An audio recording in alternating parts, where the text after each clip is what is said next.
నమస్తే, welcome to I dream social spotlight with Kavitha. ఇటీవల release అయినటువంటి ఒక సినిమా డైరెక్టర్ థియేటర్లో తన సినిమా చూడ్డానికి 10 మంది కూడా రాలేదంటూ బోరున ఏడుస్తూ తన చెప్పుతో తానే కొట్టుకున్నాడు. యాక్చువల్గా ఇలాంటి ఇన్సిడెంట్స్ అనేవి ఈ మధ్య కాలంలో చిన్న సినిమాలకు సంబంధించి ఎందుకని జరుగుతున్నాయి? ప్రమోషన్స్లో ఫెయిల్ అవుతున్నారా? రివ్యూస్ బాగా రావట్లేదా? లేకపోతే థియేటర్స్కి ప్రేక్షకులు వెళ్ళలేకపోతున్నారా? మనం ఒకవైపు పాన్ ఇండియా మూవీస్ అనుకుంటున్నాము, లేకుంటే రికార్డ్ కలెక్షన్స్ అనుకుంటున్నాము, అన్ని రికార్డ్స్ని బ్రేక్ చేసింది అనేటువంటి వార్తలు చూస్తూ చిన్న సినిమాల గురించి ఇలాంటి ఒక ప్యాథెటిక్ సిచ్యువేషన్ అనేది ఎందుకు కనిపిస్తోంది? మనతో పాటుగా ఉన్నారు తమ్మారెడ్డి భరద్వాజ గారు. సార్ నమస్తే. సార్, మన గతంలో ప్రతిసారి పెద్ద సినిమా చిన్న సినిమా అనుకున్నప్పుడు చిన్న సినిమాకి ప్రేక్షకులు రావట్లేదు, థియేటర్ల దాకా రావట్లేదు, బోల్డంతా ఖర్చు పెడుతున్నారు, అక్కడ కష్ట నష్టాలు వీటన్నిటి గురించి మాట్లాడుకున్నాం. బట్ ఒక డైరెక్టర్ తన సినిమాకి ఎవరు రాలేదు, రివ్యూస్ మాత్రం చాలా బాగున్నాయి, బట్ ప్రేక్షకులు రావట్లేదు, ఎందుకని తనని తను అంత హింసించుకొని బాధపడ్డాడు? 50 ఏళ్ళ నుంచి చూస్తున్నామమ్మా. చాలామంది నా సినిమాలకు కూడా, అంటే మేము కొత్తగా వచ్చినప్పుడు సినిమా తీసే ప్రతి డైరెక్టరు ప్రాణం పెట్టే తీస్తాడు. అంటే ఆ సినిమా బాగుండొచ్చు, బాగోపోవచ్చు. ఆ సినిమా నేను చూడలేదు, నాకు తెలియదు. ఆ సినిమా కాదు, ఏ సినిమా అయినా తీసిన సినిమా మీకు నచ్చకపోవచ్చు, నాకు మాత్రం నేను ప్రాణం పెట్టి తీసినట్టే ఉంటుంది. నేను ఇది అంటే అందులో చిన్న సినిమాలు పర్టికులర్గా ఏమవుతుందంటే మొత్తం పెళ్ళం పుస్తితో సహా ఇంట్లో ఉన్న ఆస్తి అంతా పెట్టి సినిమా తీస్తారు. ప్లస్ టైం కూడా అట్లాగే వేరే ఉండదు కాబట్టి ఫినాన్షియల్, ఇప్పుడు పెద్ద డైరెక్టర్లు ప్రాణం పెట్టే తీస్తారు, బట్ వాళ్ళకి ఫినాన్షియల్గా బాగుంటారు కాబట్టి సండేలు హాలిడేస్ ఎంజాయ్ చేస్తూ ఉంటారు. వీళ్ళకి అది ఉండదు, ఈవినింగ్ లైఫ్లో ఎటువంటి ఇంకొనడానికి ఛాన్స్ లేదు. ఈ జీవితం అంతా సినిమా రిలీజ్ అయ్యి ఆడితే బాగుండనేది లైఫ్ వస్తుందని ఆశతో ఉంటారు. ఇప్పుడు ఈయన 10 మంది వచ్చారు, ఈయన చాలా అదృష్టవంతుడు. చాలామంది నోషోలు పడుతున్నాయి. ఈవెన్ పెద్ద సినిమాలు మీరు చెప్పే రికార్డ్ బ్రేక్ కలెక్షన్లు చేస్తున్న సినిమాలు కూడా నోషోలు పడుతున్నాయి ఇప్పుడు. మరి వాళ్ళు ఏమవ్వాలి? వాళ్ళంతా పెద్ద పెద్ద స్టార్స్ కదా, వాళ్ళు ఎవరితో ఏం చెప్తూ కొట్టుకుంటారు వాళ్ళు. సో ఇవన్నీ కాదు, మనం తీయటం వరకే మన బాధ్యత. తీసిన తర్వాత వాళ్ళు చూస్తారా చూడరా అంటే, మనం తీసిన కంటెంటు, మన కంటెంటు ఇంకోళ్ళ కంటెంటు దగ్గర దగ్గర ఒకే రకంగా ఉన్నా మనం ప్రజెంట్ చేసిన విధానం, అవతల వాళ్ళు ప్రజెంట్ చేసిన విధానాలు తేడా ఉంటాయి. అవతల వాళ్ళు చేసింది నచ్చి ఉండొచ్చు, మనం చేసింది నచ్చి ఉండకపోవచ్చు. లేదంటే అవతలది ఏదో దాంట్లో ఏదో గ్లామర్ ఉండి ఉండొచ్చు, మనలో ఉండి ఉండకపోవచ్చు. సో అట్లా రకరకాల సమస్యలు ఉంటాయి. అందుకని డిసార్టన్ అయిపోయి ఉండక్కర్లేదు. మళ్ళీ ఇప్పుడు దాన్ని మలయాళానికి వెళ్తాం, మలయాళంలో ఏమైనా చూస్తారు, మలయాళంలో పోయేవాళ్ళు అక్కడ పరిస్థితి అక్కడ ఎట్లాగే ఉంది. అక్కడ మనం చూసే సినిమాలు, అలాగే 100 సినిమాలు రిలీజ్ అయితే మనం 20 సినిమాలు చూస్తున్నాం ఓటీటీల్లో కానీ రిలీజుల్లో కానీ. మిగిలిన 80 సినిమాల సంగతి మనకు తెలియదు కదా. సో వాళ్ళేమవుతారు, వాళ్ళేం చెప్పుకుంటారు? మొన్న ఏదో ఓటీటీలో మలయాళం సినిమా చూసాం, చాలా బాగుంది అనిపించింది. చెక్ చేస్తే 14 లక్షలు వచ్చింది, వాళ్ళు 6 కోట్లు పెట్టి తీశారంట. మరి ఆ డైరెక్టర్ ప్రొడ్యూసర్ ఏమైపోయి ఉండాలి? సో అదేం కాదు, డిసార్టన్ అవ్వకూడదు. ఫెయిల్యూర్స్ వస్తే సక్సెస్ వస్తుంది. ఎప్పుడు ఫెయిల్యూర్ లీడ్స్ టు సక్సెస్ అని చెప్తారు కాబట్టి అతను అనవసరంగా అంత కంగారు పడక్కర్లేదు. ధైర్యంగా మళ్ళీ మంచి సినిమా తీసుకోవచ్చు. అయితే వెరీ ఫస్ట్ ప్రాజెక్ట్ కింద తీసిన వాళ్ళు కొన్ని ఏళ్ల పాటు దాని మీద కృషి చేసి 2 ఏళ్ల పాటు సినిమా తీసిన తర్వాత అందులో కూడా ఏదో చిన్న చితక ఆర్టిస్టులు కూడా కాదు, మంచి నేమ్ అండ్ ఫేమ్ ఉన్న ఆర్టిస్టులు, కావలసినటువంటి ఎలిమెంట్స్ అన్నీ ఉన్న సినిమా రావట్లేదు, చూడట్లేదు అనేది రివ్యూస్ కూడా బాగున్నాయి అనుకున్న తర్వాత అంటే ఇక్కడ ప్రాబ్లం మీరు ఏంటంటే, తెలిసిన ఆర్టిస్టులు అనుకునేది పెద్ద భ్రమ. ప్యాడింగ్ పెట్టాను అనేది అంతకంటే పెద్ద భ్రమ. ఇప్పుడు ఒక్క హీరోలకు ఒక్కళ్ళకే ఫాలో అయిపోయింది. ఒక 2-3 సాయి పల్లవి లాంటి ఒకళ్ళిద్దరు హీరోయిన్లకి తప్ప హీరోయిన్లకి ఫాలోయింగ్ లేదు. టికెట్ దిగదు, ఒక టికెట్ కూడా ఎక్స్ట్రా దిగదు. హీరోలకి ఆ టాప్ 30 మంది ఉన్నారు హీరోలు, మొదట 3-4కి 50%, 60% టికెట్లు దిగుతాయి, కానీ మిగతా వాళ్ళకి 10 to 20% దిగుతాయి. వీళ్ళంతా పెద్ద హీరోలే. మిగిలిన హీరోలు ఇప్పుడు ఫర్ ఎగ్జాంపుల్ నా ఛానల్ కానీ మీ ఛానల్ కానీ మీకు ఫాలో అప్ ఉంది, నాకు ఫాలోయింగ్ ఉంది.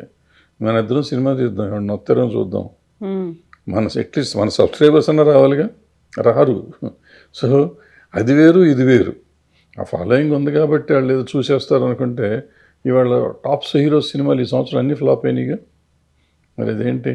మళ్ళీ వాళ్ళు వెళ్తే జనం తండోపతండాలు, వాళ్ళ కోసం ప్రాణాలు ఇచ్చుకునే వాళ్ళు ఉన్నారు, రక్తం కోసుకునేవాళ్ళు, చేతులు కోసుకునేవాళ్ళు, మెడకాయ కోసుకునేవాళ్ళు ఉన్నారు. ఉన్న సినిమాలు ఆడతలేదు కదా, ఓపెనింగ్లు కూడా రావట్లేదు కదా, మరి వాళ్ళు ఏమైపోవాలి? అందుకని ఇట్లా అయ్యని కాదు. చిన్న సినిమా బతకాలి అనేది ఉంటుంది. ఆ తర్వాత మిగతా భాషల్లో చేసినట్టుగా ప్రయోగాలు కావచ్చు, ఒక కమర్షియల్ కాకుండా ఆర్ట్ ఫిల్మ్స్ అనేవి రావాలి, ఇలాంటివన్నీ మనం మాట్లాడుకుంటూ ఉంటాం. బట్ అది ప్రాక్టికల్గా మాత్రం వర్కౌట్ అవ్వదు ఎందుకు అని. వర్కౌట్ అవ్వట్లేదు? మీకు వచ్చింది మొన్న 35 వచ్చింది, 23 వచ్చింది, కోర్టు వచ్చింది, ఇవన్నీ ఆడినిగా సినిమాలు. మరి వాటికేంటి? దానికి సమాధానం లేదా? ఏదో కోర్టు అంటే నాని ఉన్నాడు, నాని ప్రొడ్యూసర్ అన్నారు. మరి నాని గారు యాక్ట్ చేసిన సినిమాలు ఆడతలేదు కొన్ని. ఇప్పుడు అన్నీ బాగానే ఉన్నాయి ఈ సంవత్సరం. అంతకుముందు లాస్ట్ బిఫోర్ ఇయర్ ఆయన చేసినవన్నీ పోయినాయి వరుసగా. దిల్ రాజు గారు పెద్ద ప్రొడ్యూసరు, మరి ఆయన సినిమాలు వరుసగా ఫ్లాప్ అయినాయి కదా. సితారా ఎంటర్టైన్మెంట్, విజయ్ దేవరకొండ చాలా పెద్ద హీరో, కింగ్డమ్ పోయింది, మరి వార్ ఎన్టీఆర్ పోయింది. అట్లా చెప్పుకుంటూ పోతే అదేది గేమ్ చేంజర్ రామ్ చరణ్ పోయింది. పోయినాయి కదా మరి. మరి ఈయనకి ఎందుకు అంత బాధ? ఇప్పుడు మనం జనంతో పాటు పోతున్నాం, నీళ్లు పోతాంటే నీళ్లు కొట్టుకుపోతూ ఉంటారు అంతే. మరి నిలదొక్కుని వెనక్కి రావాలి, ఎదురు స్విమ్ చేసి వస్తున్నారు వాళ్ళంతా. అందుకే నిలబడి మళ్ళీ హీరోలు వాళ్ళు మళ్ళీ నెక్స్ట్ సినిమాలు చేస్తున్నారు, మళ్ళీ అదే క్రేజ్ తెచ్చుకుంటున్నారు, నిలబడుతున్నారు. అది చెయ్యాలి తప్ప నేను చెప్తూ కొట్టుకుంటా చెప్పుకుంటాం, అది కరెక్ట్ కాదు.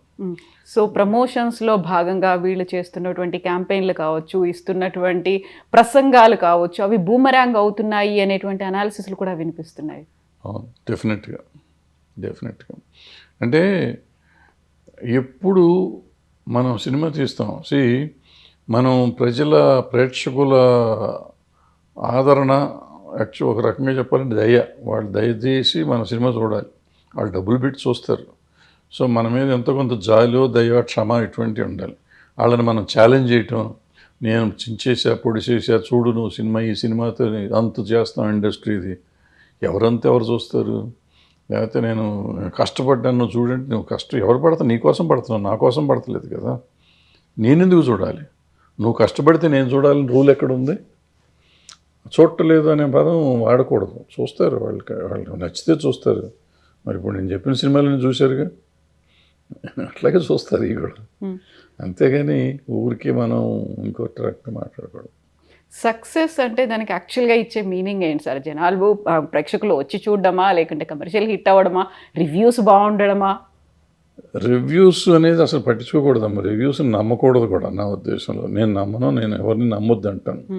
ఎందుకంటే రివ్యూ అనేది ఒక ఇండివిజువల్. ఇప్పుడు క్రిటికల్ రివ్యూస్ ఎక్కడ పెద్దగా లేవు, అది ఒక్కళ్ళిద్దరు తప్ప క్రిటికల్ రివ్యూ చేయరు. ఏదో దానికి వాళ్ళ ఆలోచన విధానం ప్రకారం రాస్తారు తప్ప అది లేదు.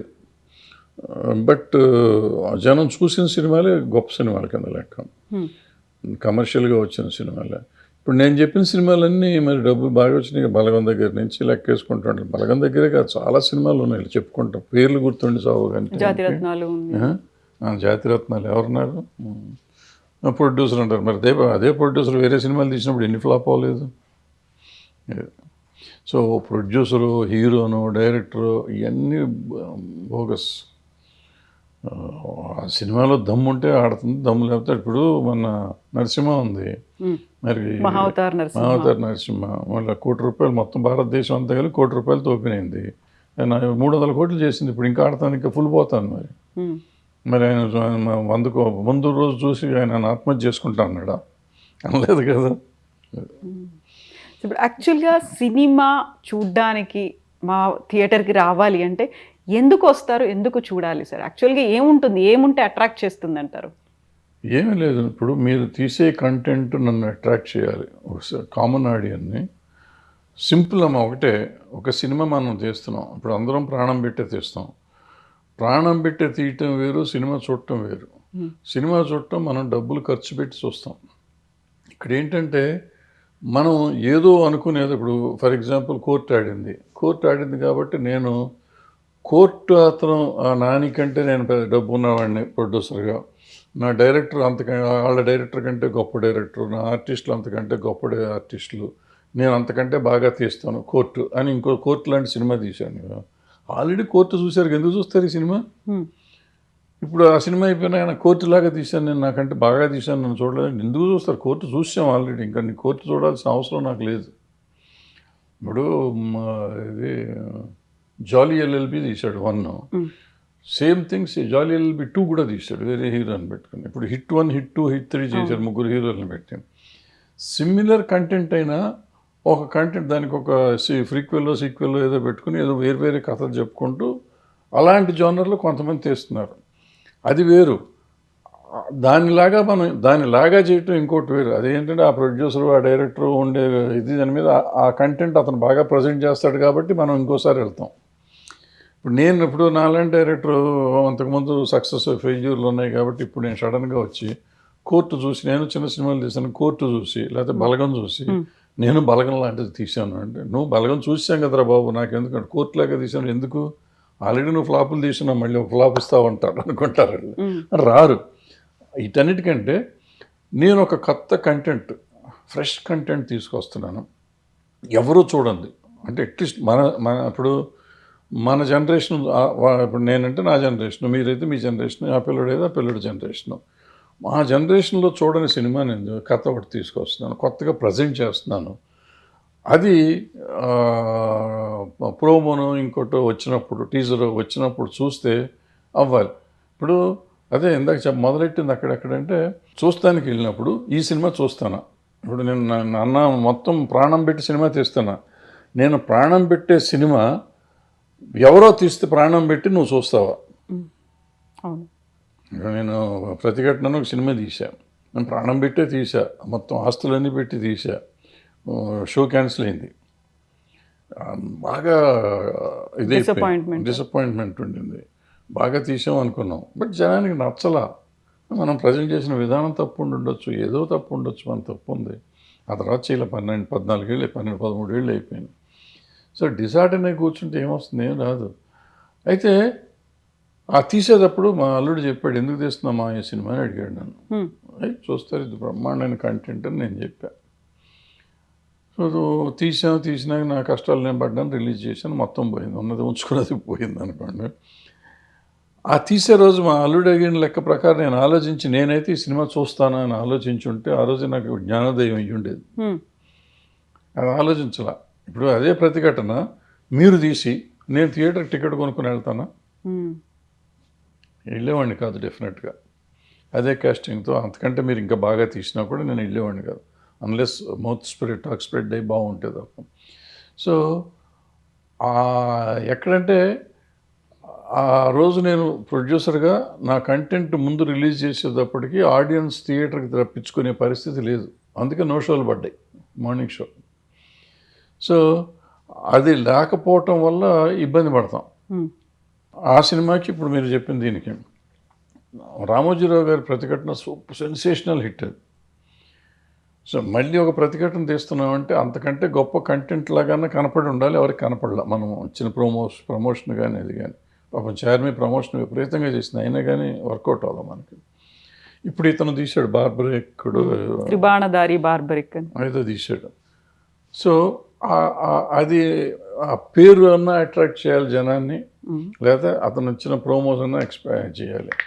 అతను మనసు పెట్టి ప్రాణం పెట్టి ప్రమోషన్ చేశాడు అని అనుకుంటున్నాడు, అది రీచ్ అవ్వాలిగా ఆడియన్స్కి.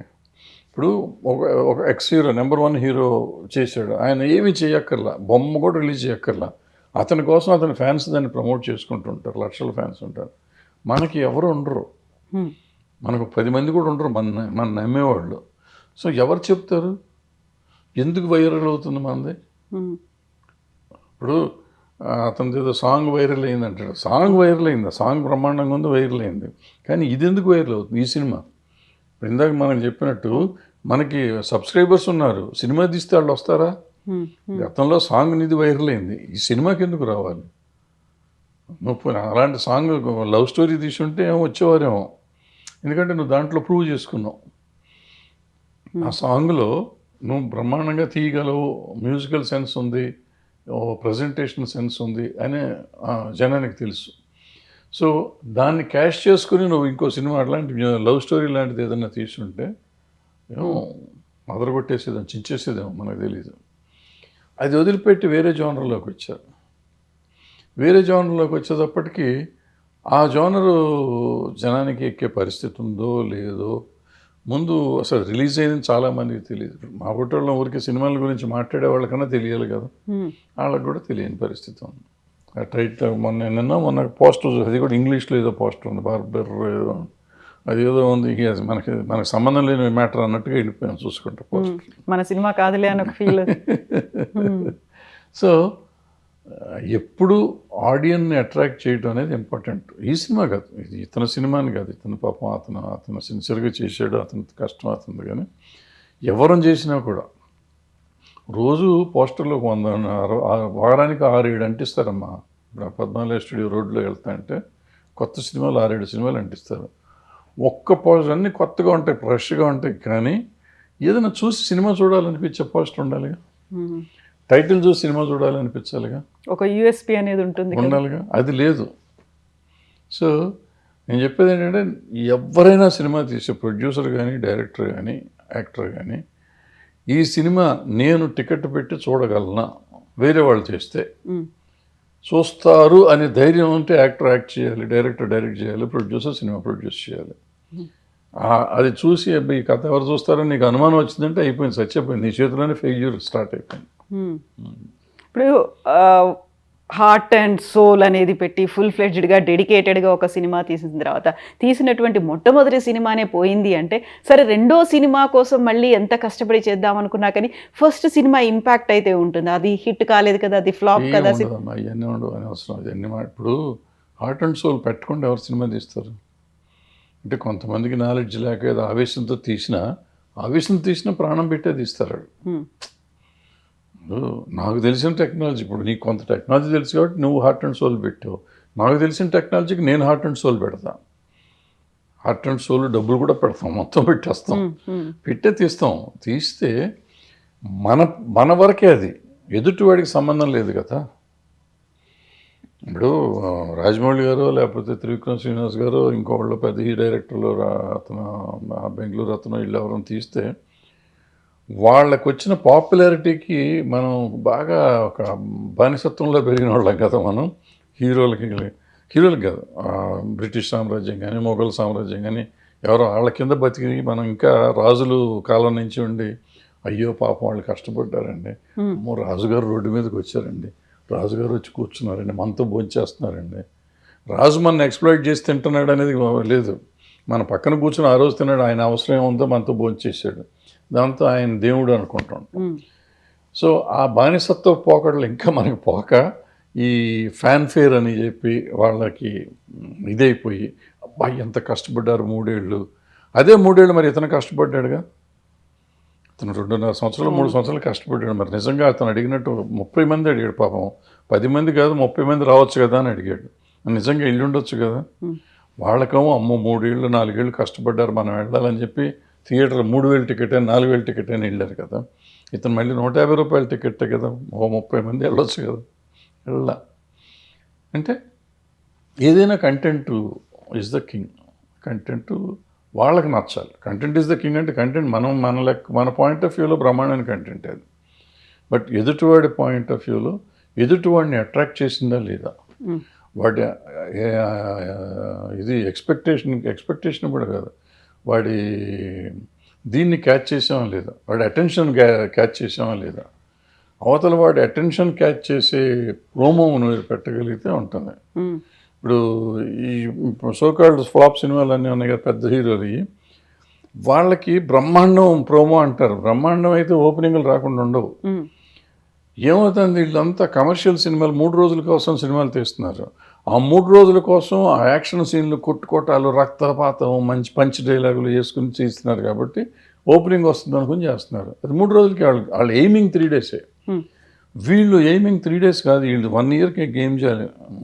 ఇప్పుడు కోర్టులాగా 4-5 వారాలన్నా ఆడాలి, లేకపోతే ఇప్పుడు నరసింహలాగా ఆడాలి, ఆ సినిమా ఆడాలి. అట్లా ఆలోచించుకొని తీయాలి సినిమా.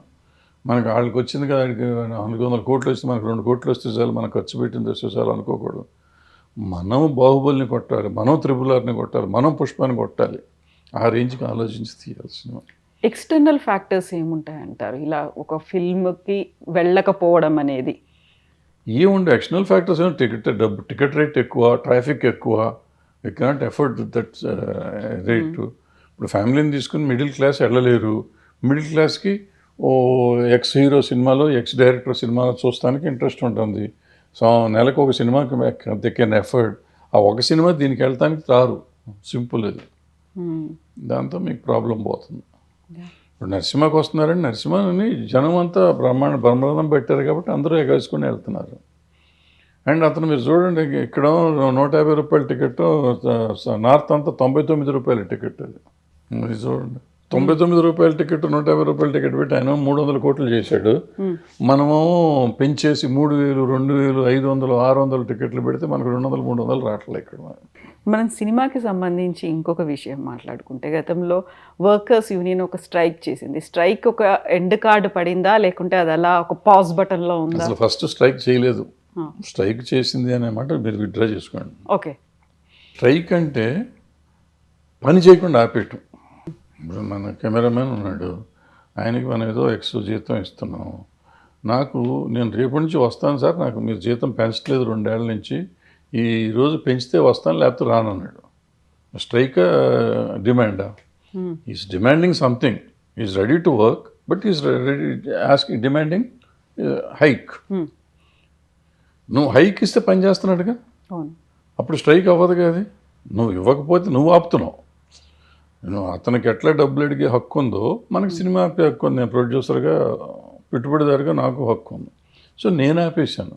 ఇప్పుడు నేను స్ట్రైక్ చేసినట్ట కాదు, పెట్టుబడిదారుగా నాకు హక్కు ఉంది. సినిమా తీస్తే లేకపోతే లేదు, నా ఇష్టం. సో వీళ్ళు సినిమా తీయలేదు, వాళ్ళు చేయలేదు. వాళ్ళు డబ్బులు ఇచ్చినట్టు చేశారు. వాళ్ళు ఎంతమంది డబ్బులు ఇస్తే అంతమందికి పని చేశారు. స్ట్రైక్ అని ఉంటే షూటింగ్ జరిగి ఉండకూడదుగా, టోటల్గా షూటింగ్ లాగి ఉండాలి.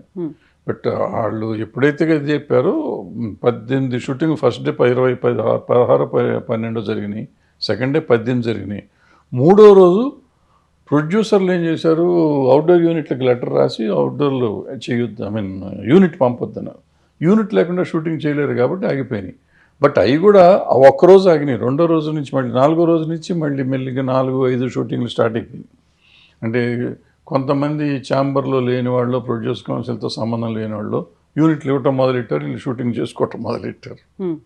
జరిగినాయి. సో ఎవరు స్ట్రైక్ చేయలేదు, అందరూ చేశారు, మీ ఇష్టం. సో మరి ఇప్పుడు అది క్లియర్ అయిపోయిందా? కాల్ ఆఫ్ చేశారా, లేకుంటే స్టిల్ ఇట్ ఈస్ ఆన్ అంటారా? It's on, 100% it's on. Call of అంటే గవర్నమెంట్ ఇన్వాల్వ్ అయ్యి ఎట్టి పరిస్థితుల్లో మీరు షూటింగ్లు చేసుకుని మీరు సాల్వ్ చేసుకుంటున్నారు. గవర్నమెంట్ ఒక ఎక్స్టెంట్ వరకు సాల్వ్ చేసింది. 50, 70, 80% సాల్వ్ చేసిన, 20% ఉన్నాయి. దానికి ఏదో కమిటీలు వేసేదో చేస్తారు. But that will go on. పని జరుగుతుంది, పని ఆగదు. అది ఇప్పుడు ఏంటంటే వాళ్ళు చేసిన పని ఏంటంటే, వర్క్ షుడ్ నాట్ స్టాప్. ఎవరు ఏం చేసినా మీరు కొట్టుకోండి, తిట్టుకోండి, ఏమన్నా చావండి, మా రాష్ట్రంలో ఉన్నంతకాలం మీరు పని చేయాలని చెప్పి గవర్నమెంట్ వార్నింగ్ ఇచ్చింది. చాలా స్ట్రిక్ట్ వార్నింగ్ ఇచ్చింది ఇద్దరికి. సో ఇద్దరు నోరు మూసుకొని పని చేయాలి. చేసి తర్వాత సంగతి తర్వాత చూసుకోవాలి. Then what about the demand? Demands కొంతవరకు చేశారు, పెంచారు కదా, 15%. కొంతమందికి పెంచారు, కొంతమందికి 10% పెంచారు. మిగిలిన వాళ్ళకి దే ఆర్ ఆన్ డిస్కషన్. ఇంకా డిస్కషన్స్ నడుస్తూనే ఉన్నాయి. అవుతాయి, ఎప్పుడో ఒకప్పుడు అవుతాయి. ఒకవేళ అయిపోతే ఏంటంటే ఇప్పటి నుంచి చూస్తారు. అప్పుడు ఈ షూటింగ్ స్టార్ట్ చేసిన రోజు నుంచి నేను ఒక 4 రోజుల నుంచి చేసి నెక్స్ట్ మంత్ వచ్చింది అనుకోండి, ఏ కంపెనీకి చేసినా ఆ కంపెనీ నాకు ఇవాళ రూపాయి ఇస్తే ₹1.25 ఇవ్వాలి కదా, ఆ పావులు అప్పుడు ఇవ్వాలి. మా ఛాంబర్ వసూలు చేసేస్తున్నాం.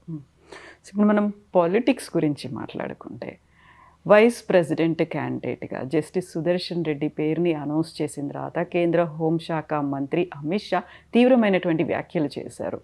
ఆయన ప్రో నక్సలైట్ కాబట్టే సల్వా జుడుమ్ని బ్యాన్ చేశాడు, లేకపోతే 5 ఏళ్ల క్రితమే మావోయిస్టులు, నక్సలైట్లు అంతమైపోయేది. ఇప్పటికీ కంటిన్యూ అవడానికి కారణమే జస్టిస్ సుదర్శన్ రెడ్డి అనే మాట.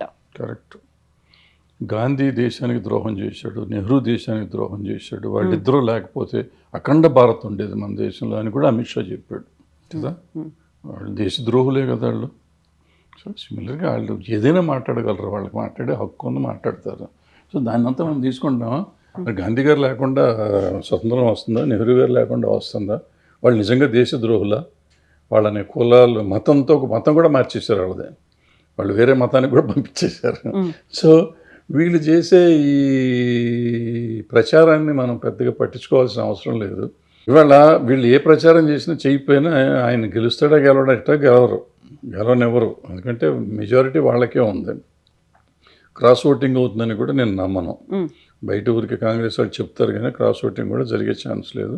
సుదర్శన్ రెడ్డి గారు గెలవరు, తెలిసింది వాళ్ళకి, ఆయనకి తెలిసి ఉంటుంది, ఆ పార్టీలకే తెలుసు. బట్ అపోజిషన్ వాళ్ళ ఇది చూపించాలి కాబట్టి ప్రతిసారి క్యాండిడేట్ని పెడతా ఉంటాం, అంతే తప్ప సరే వీళ్ళకి ఊరికి వాళ్ళ మీద బురద చల్లటమే జయంగా పెట్టుకుని వాళ్ళు చెప్తూనే ఉంటారు. ఇప్పుడు పార్లమెంట్లో మొన్న ఆపరేషన్ సింధూర్ తర్వాత అపోజిషన్ నాయకులు అందరూ మాట్లాడారు చాలామంది. ఎవరైనా దానికి సమాధానం చెప్పారా? వాళ్ళు అది చెప్పకుండా మీరంతా పాక్ ఏజెంట్లు అన్నారు, ప్రైమ్ మినిస్టర్ దగ్గర నుంచి అందరూ. అంటే ఎదుటివాడి మీద బురద చల్లటం తప్ప సమాధానం చెప్పడం లేదు ఎవరికి. ఇప్పుడు ఇక్కడ ఎక్కడ మన ఈ దేశంలో పాజిటివ్గా ఆలోచించక్కర్లే. ఇప్పుడు అక్కడ మనకి ఏమీ అక్కర్లేదు. ఆపరేషన్ సింధూరు మేము చేసామని చెప్పేస్తే అయిపోయింది. ఎందుకు ఆపాము? ట్రంప్ ఆపలేదు, మేమే ఆపాము, పలానా కారణం అని చెప్పొచ్చు కదా. అది చెప్పలేకపోయారుగా. అదే కదా అడిగింది రాహుల్ గాంధీ. అడిగింది ఏంటి? మీరు పార్లమెంట్లో అనౌన్స్ చేయండి, ఆయన చెప్పలేదు మేమే ఆపామనే మాట చెప్పండి అంటే చెప్పలా. ఎందుకు చెప్పలా? ఏం కమిట్ అవ్వచ్చుగా. ఇప్పుడు ఓవైసీని ఎవరినో జై హింద్ అని అడిగాను. అతను నాకు భారతదేశం అంటే ప్రేమ ఉందిగా నేను అన్నాడు. అనను అంటాం తప్పు, అది వేరే సంగతి. బట్ అని అంటాం మనకెందుకు? అట్లాగే మరి రాహుల్ గాంధీ నువ్వు ట్రంప్కి సంబంధం లేదు అంటాం ధర్మమేగా అడగటం. అది అడిగినప్పుడు అది మాత్రం అధర్మం ఎందుకు అవుతుంది? రాహుల్ గాంధీ ఎవడు అడుగుతానికంటే? ఇప్పుడు నువ్వెవరో నన్ను ఏం చెప్పాలో మాట్లాడటానికి? నా దేశభక్తిని పరీక్షించడానికి నువ్వెవరో? నీకేం హక్కు ఉంది? నీకెంత హక్కు ఉందో నాకు అంతే హక్కు ఉంది. నీకు ప్రశ్నించే హక్కు ఉంటే నాకు ప్రశ్నించే హక్కు ఉంటుంది. నీకు ఒక్కడికే హక్కు ఎందుకు ఉంటుంది, నాకెందుకు ఉండదు? సో ఈ ప్రభుత్వం వచ్చిన కాడి నుంచి ఈ నెగిటివ్ థింకింగ్లో జనంలో పెంచేశారు, పెరిగిపోయింది. దాన్ని ఇప్పుడు అంటే ఇవన్నీ ఇది టెలికాస్ట్ చేస్తే ఇప్పుడు రేపు నన్ను కూడా దేశద్రోహిగా ముద్రేస్తారేమో. వేసుకున్నారు కానీ ఇది రైట్ డైరెక్షన్లో వెళ్ళటల్లా. ఇంతకుముందు వాజ్పేయి గారు ఉన్నప్పుడు కూడా చేసాము, ఈవెన్ మోడీ గారు వచ్చినప్పుడు కూడా ఫస్ట్ టర్మ్ వచ్చినప్పుడు దేశానికి మార్పు కోసం రావాలి ఆయన అనుకున్న వాళ్ళు నేను కూడా ఒకటి. But the way things are going on నా పర్సనల్గా నాకు నచ్చలేదు. బట్ జనంకి నచ్చి ఆయనే కావాలనుకుంటున్నారు. మనం మాట్లాడదాం. మీరు కూడా ప్రో నక్సలైటా, అర్బన్ నక్సలా? మీరు ఏదైనా అనుకోవచ్చు. నక్సలే అనుకోదు, మళ్ళీ అర్బన్ ప్రో ఇవన్నీ ఎందుకు? నేనే నక్సలైట్ని అనుకోరాదా? ఇప్పుడు ఏం పోయింది?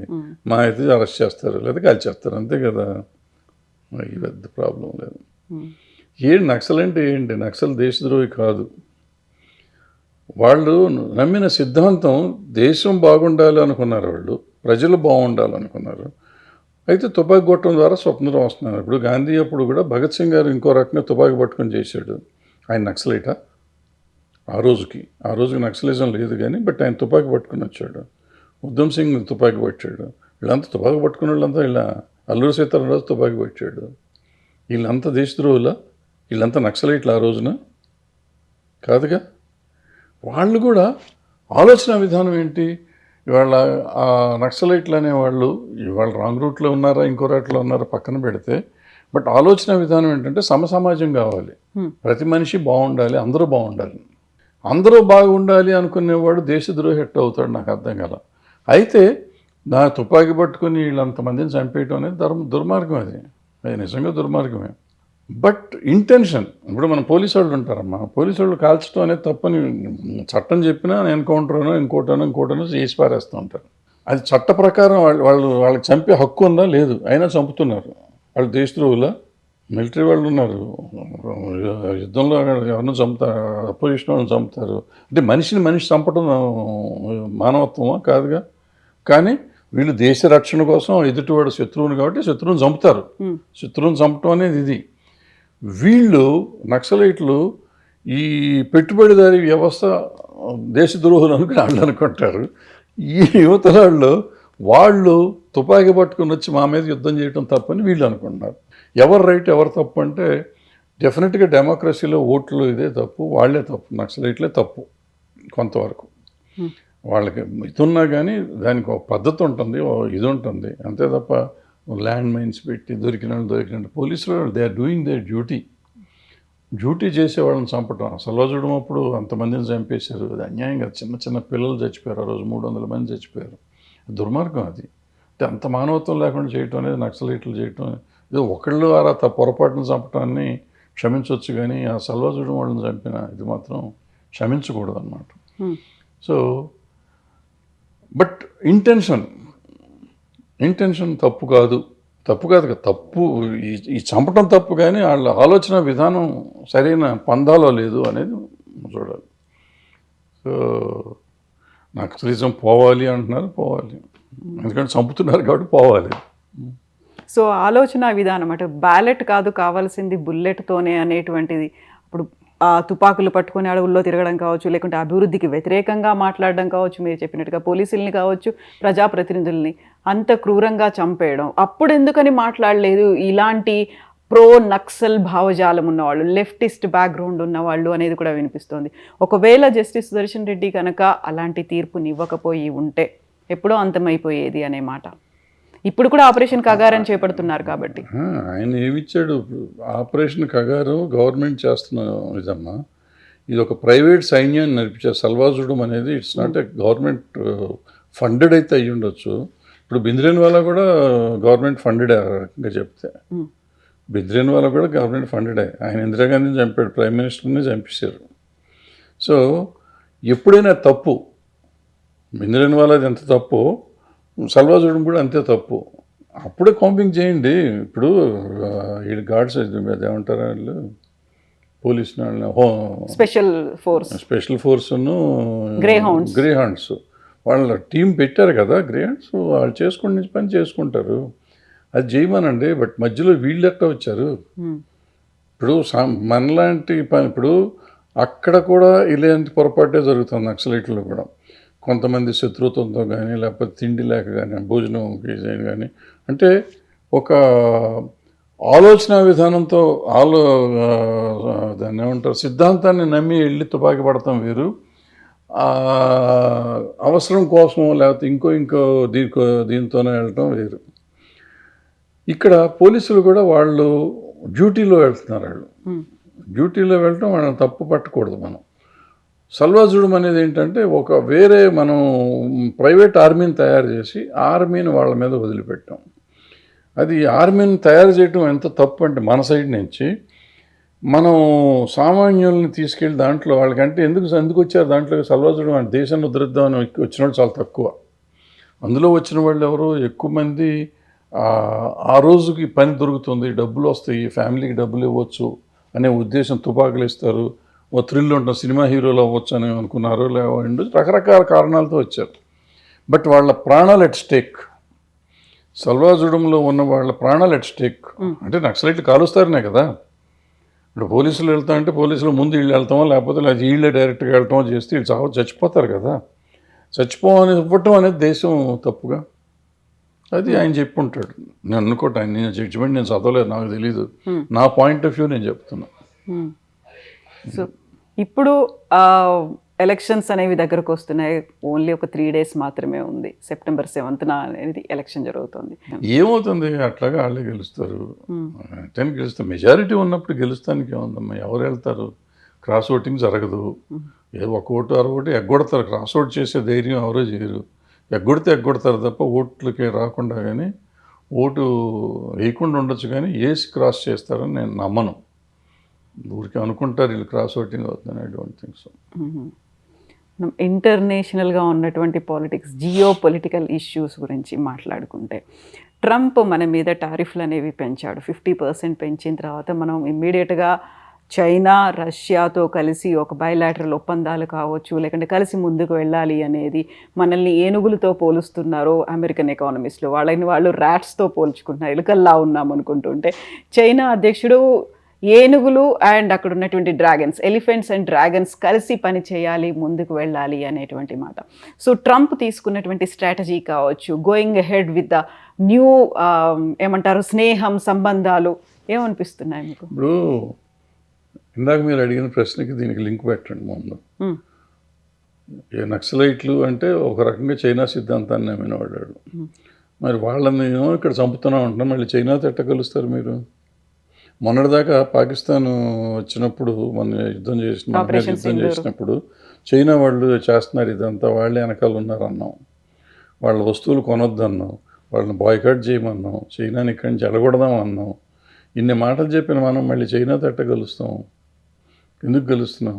ట్రంప్ మనవాడని చెప్పి ట్రంప్ని తీసుకొచ్చి అబ్కీ బార్ ట్రంప్ అన్నాడు మోడీ గారు అంతకు లాస్ట్ ఎలక్షన్లో, గెలవలేదనుకోండి. ఆ, ఈయన పాకిస్తాన్ వెళ్ళాడు. ఈయన ఎవరు? ట్రంప్ మన మోడీ గారు ఒకసారి నవాజ్ షరీఫ్ బర్త్డేకని వితౌట్ నోటీస్ కరాచీలో విమానం దిగాడు ఆయన. సో మనం ఇంటర్నేషనల్ ఏదో మనం ఆయన అంబాసిడర్ ఫర్ ఇంటర్నేషనల్ దీన్ని అఫేర్స్ అన్నట్టుగా మోడీ గారు తిరుగుతూ ఉంటారు. ఏది నమ్మాలి ఏది నమ్మక్కర్లేదు మనం, ఏది కరెక్ట్ ఏది తప్పు అంటే డబుల్ స్టాండర్డ్స్ మనకు అయిపోతున్నాయి. ఇక్కడేమో నక్సలైట్లు కమ్యూనిస్టులు అనే వాళ్ళని చంపేయాలి, కమ్యూనిస్ట్ ఉండకూడదు దేశంలో అంటారు. అక్కడేమో కమ్యూనిస్ట్ దేశాలు బట్ మాజీ కమ్యూనిస్టులైన సోవియట్ రష్యా కానీ ప్రజెంట్ కమ్యూనిస్టులైన చైనాతో కానీ మనం కలుస్తూ ఉంటాం. నక్సలైట్ల మీద కదా ఎజెండా అనేది, నక్సలైట్ అంటే కమ్యూనిస్టులే కదమ్మా. నక్సలైట్ అనేది వేరే పార్టీ కాదు. నక్సలైట్లు కమ్యూనిస్ట్ పార్టీ, మార్క్సిస్ట్ లెనినిస్ట్ ఏదో ఉంటుంది దాంట్లో, మావోయిస్టో ఏదో ఉంటుంది కదా. వాళ్ళు ఎప్పుడైనా కమ్యూనిస్ట్ కాదన్నారా? మేము కమ్యూనిస్టులం కాదు, మాది వేరే పార్టీ అని ఎవరైనా చెప్పారు మీకు? చెప్పలేదు కదా. సో మనకి స్టాండర్డ్ లేదు, ఆలోచన విధానం లేదు. మనం అనుకున్నది ఇప్పుడు ఏంటంటే కావాలి, వాళ్ళకి కావాలి, మనకి కావాలి. ఇక్కడ ఏంటంటే అవసరం, మనం మెటీరియలిస్టిక్ వరల్డ్లో ఉన్నాం. మనకి ఏది అవసరం అయితే దాన్ని ఏది మనకు కావాలంటే అది తీసుకుంటాం, ఏది అక్కర్లేదంటే అక్కర్లా. మరి అదే కాంగ్రెస్లో గాంధీ గారు దుర్మార్గుడు, నెహ్రూ దుర్మార్గుడు, పటేల్ దేవుడు అయిపోతాడు మళ్ళీ. ఆయన పటేల్ గారు చూస్తేనో 52 ఫస్ట్ ఎలక్షన్కే లీడ్ అయినా. ఈ భారతదేశం బిల్డ్ అయిన టైంలో పటేల్ గారి పాత్ర లేదు అసలు యాక్చువల్గా. 52తో ఆయన అయిపోయింది, ఆయన చాప్టర్ క్లోజ్ అయిపోయింది, ఆయన చచ్చిపోయారు ఆయన. మరి ఆయన దేవుడు అని చెప్తున్నాం. మరి అంటే ఇప్పుడు ఈ 70 ఏళ్ళు కాంగ్రెస్ చేసిందంత అన్యాయం అయితే, అన్యాయం చేసిందో చేయలేదో పక్కన పెడితే ఈ డెవలప్మెంట్ అంతా ఎక్కడిది? ఇవాళ ఈ పరిస్థితికి చేసి ఈ 15 ఏళ్లలోనే వచ్చిందా? ఈ మోడీ గారు వచ్చిన 12 ఏళ్లలోనే భారతదేశం మారిందా? అంతకుముందు చరిత్ర లేదు అసలు మనకి. అంతకుముందు అసలు ఎక్కడ ఉండేవాళ్ళం? బ్రిటిష్ వాళ్ళు వెళ్ళిపోయినప్పుడు మన పరిస్థితి ఏంటి, మన దేశంలో పౌరుడి పరిస్థితి ఏంటి, 2014లో ఈ గవర్నమెంట్ వచ్చేటప్పటికి మన పరిస్థితి ఏంటి ఆలోచించాలి కదా. వాట్ ఎవర్ డెవలప్మెంట్, బ్రహ్మాండం వాళ్ళు దేవుళ్ళు అని నేను అన్నాను. సో ఎప్పుడూ చేస్తారు. ఇప్పుడు ఇళ్ళు చాలా మంచి పని. ఇప్పుడు ట్రాన్స్పోర్టేషన్ బ్రహ్మాండంగా చేశారు వీళ్ళు వచ్చినాక. మరి ఆ రోడ్స్ కానీ కొన్ని పనులు వీళ్ళు బ్రహ్మాండంగా చేశారు, చేయలేదని అన్నా. అంటే వాళ్ళు చేశారు. మనం ఏమనాలంటే ఎవరినైనా మంచి చేసింది మంచి అని ఒప్పుకునే పరిస్థితి ఉండాలి. ఎంతసేపు ఎదుటివాడిని దుర్మార్గుని చేసి మనం కవర్ చేసుకుంటానికి ప్రయత్నం చేయటం అనేది తప్పు. అది ఇప్పుడున్న నాయకులు అందరూ చేస్తున్నారు, అన్ని పార్టీలు. ఆంధ్రలో చూడండి, ఆంధ్రాలో కూడా అదే పరిస్థితి నడుస్తుంది, ఇక్కడ అదే పరిస్థితి నడుస్తుంది.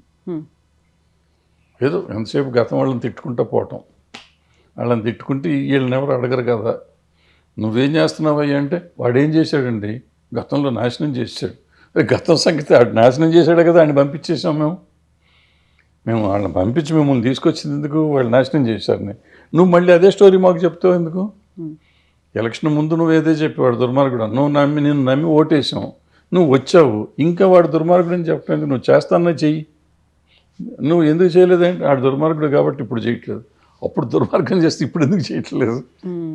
సో ఇప్పుడు తీసుకుంటున్నటువంటి స్నేహ సంబంధాలు కావచ్చు, సరికొత్తగా అవుతున్నటువంటి బయలాటరల్ ఒప్పందాలు భవిష్యత్తు ఎలా ఉంటుంది అనుకుంటున్నారు? బాగుంటుంది, ఏముంటుంది, బాగానే ఉంటుంది, బ్రహ్మాండంగా ఉంటుంది. మన ప్రోగ్రెస్ ఎవరున్నా ఎవరు పోయినా ఎవరు వచ్చినా ఆగదు, జరుగుతూనే ఉంటుంది, ముందుకు వెళ్తూనే ఉంటుంది. ఈ జనాభా పెరుగుతూనే ఉంటారు, డెవలప్మెంట్ జరుగుతాం, డెవలప్మెంటా లేకపోతే చెడిపోతున్నామా అనేది మనకు తెలియదు. కానీ మన లైఫ్ ఆఫ్ లివింగ్ స్టాండర్డ్స్ అయితే పెరిగినాయి. కొంతకాలం రష్యాతో బాగున్నాము, వాళ్ళు కాంగ్రెస్ ఉన్నప్పుడు రష్యాతో వీళ్ళంతా కాంగ్రెస్ సెయిల్ అవుతున్నప్పుడు బీజేపీ తిట్టింది. మరి ఇప్పుడు రష్యాతోనూ చైనాతోనూ మనం మళ్ళీ సెయిల్ అవుతున్నాము. సో ఇప్పుడు వాళ్ళు సామ్రాజ్యవాదం అంటున్నారు కాంగ్రెస్, అమెరికా సామ్రాజ్యవాదం అని మొదటి నుంచి చెప్తానే ఉన్నాం కదా మనం. అది అప్పుడు కాంగ్రెస్ వాళ్ళు అదే చెప్పారు, వీళ్ళు అదే చెప్పారు. సో మన అవసరాలకి మనం మారుతూ ఉంటాం. బట్ ఆల్ సైడ్ ఎవరు ఏమి చెప్పినా చెప్పకపోయినా ఏం జరిగినా జరగకపోయినా ఒక డెవలప్మెంట్ అనేది వస్తూనే ఉంటుంది, ఏదో ఒక రకంగా జరుగుతూ ఉంటుంది, అది ఆగదు. ట్రంప్ వాళ్ళు ఉంటాడు, రేపు పోతాడు, మళ్ళీ ఇంకో ఆల్రెడీ సంవత్సరం అయిపోతుంది, ఇంకో 3 ఏళ్ళు అయితే ఆయన పోతాడు, ఇంకోటి ఎవడో వస్తాడు.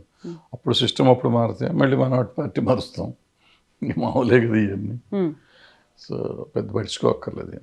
సో భారతదేశానికి సంబంధించి ఇప్పుడు మనం సరికొత్త ఒక కూటమిలాగా ఏర్పాటు అవుతోంది అనేటువంటి భావన, అనాలిసిస్లు ఇవన్నీ కనిపిస్తున్నాయి. గతంలో ఇంతలా కనిపించలేదు రష్యా, చైనా అనేది భారత్తో ఉండడం అనేది.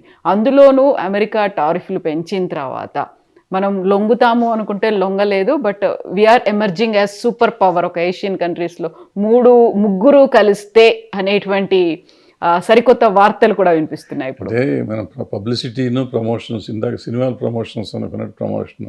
ఆఫ్రికాలో వచ్చిన దేశం ఆయన ఎవరో ఉన్నాడు, బంగారం ఇవ్వకపోతే చంపేస్తానంటే తిరగబడ్డాడు. అతనికంటే గొప్పవాళ్ళం మనం. ఆ దేశం వాళ్ళు మొత్తం అమెరికా నుంచి ఒక బాంబు వేస్తే దేశమే నాశనం అయిపోతుంది. మన హైదరాబాద్ అంత ఉండే దేశం అది.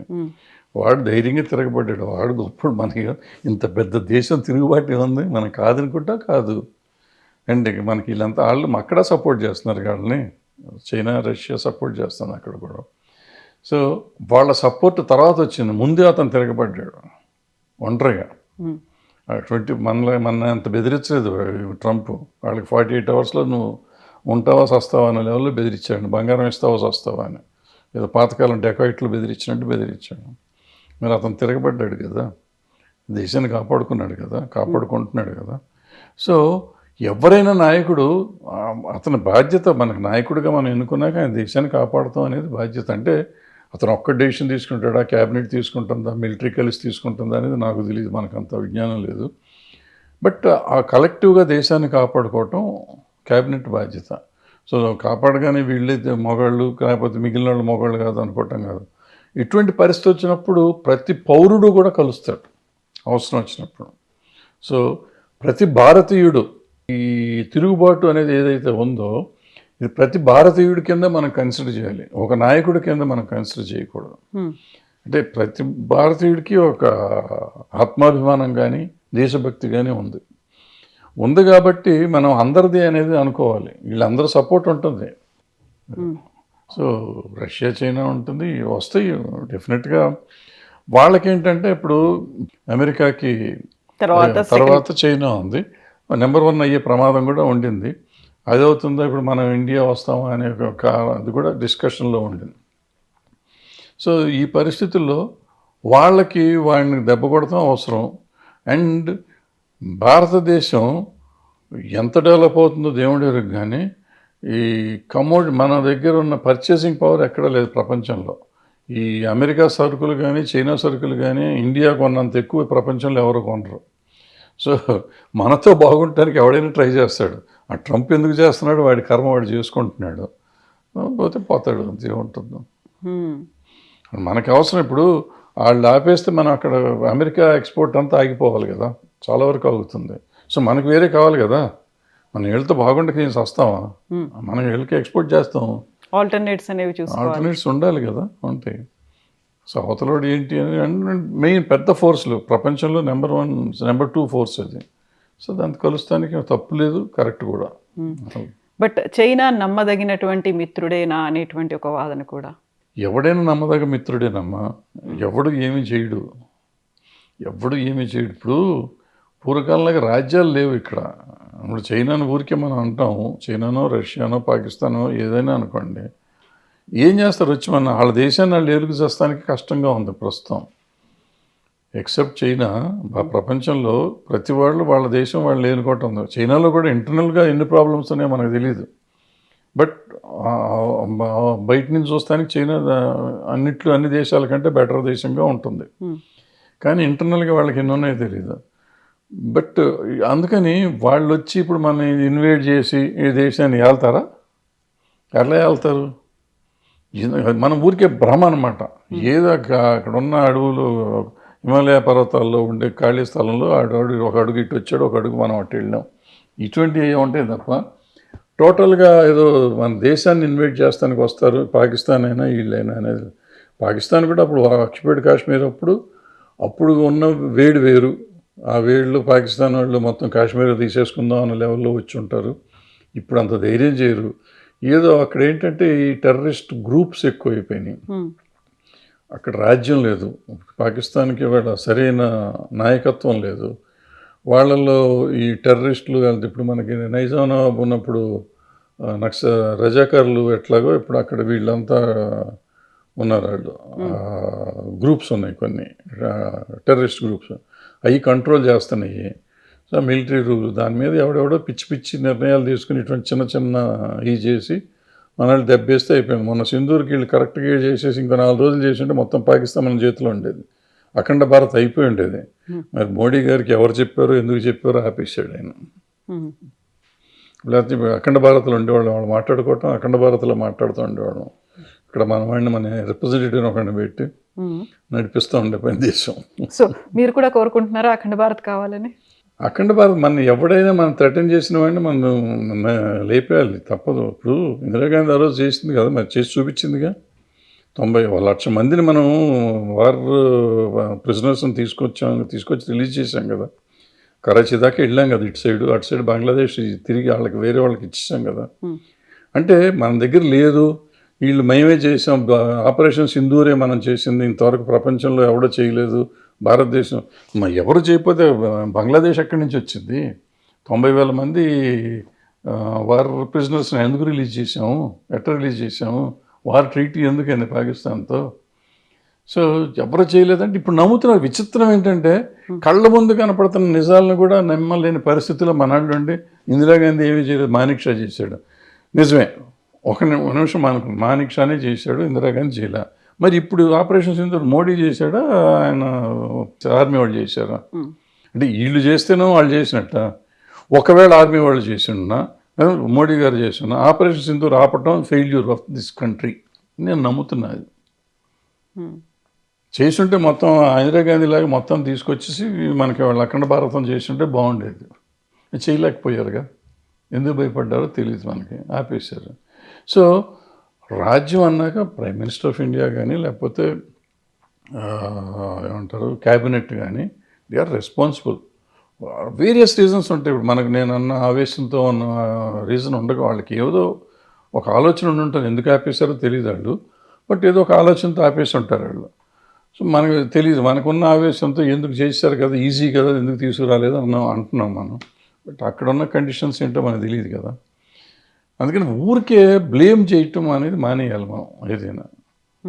వాళ్ళు అన్నారు కాబట్టి నేను అంటున్నా, అసలు అనవసరం మనకెందుకు. మన దేశాన్ని మనం బాగున్నామా లేదా, మన దేశాన్ని మన వాళ్ళు కాపాడుతున్నారు సైనికులు, అవసరం అయినప్పుడు పోరాడాల్సి వచ్చినప్పుడు మనకు శక్తి చూపిస్తున్నారు, చాలు, వీఆర్ హ్యాపీ, అంతవరకే. Yes sir, thank you so much sir, thank you. And for more videos, Please subscribe to iDream. Please subscribe to iDream. Please subscribe iDream. And please subscribe to iDream.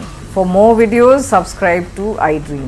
please like, share and subscribe to the channel. Congratulations, iDream. Subscribe to iDream. Subscribe to iDream. So subscribe to iDream Media. iDream ki iDream team andarki huge congratulations. Please subscribe iDream Media. Please subscribe to iDream. Subscribe iDream. Please subscribe to iDream. iDream అంటే నా కళల channel subscribe చేసుకున్న నోరు తిరుగుతలేదు, మీరైతే గంట గుర్తు కొట్టండి. For more such videos, please subscribe to iDream.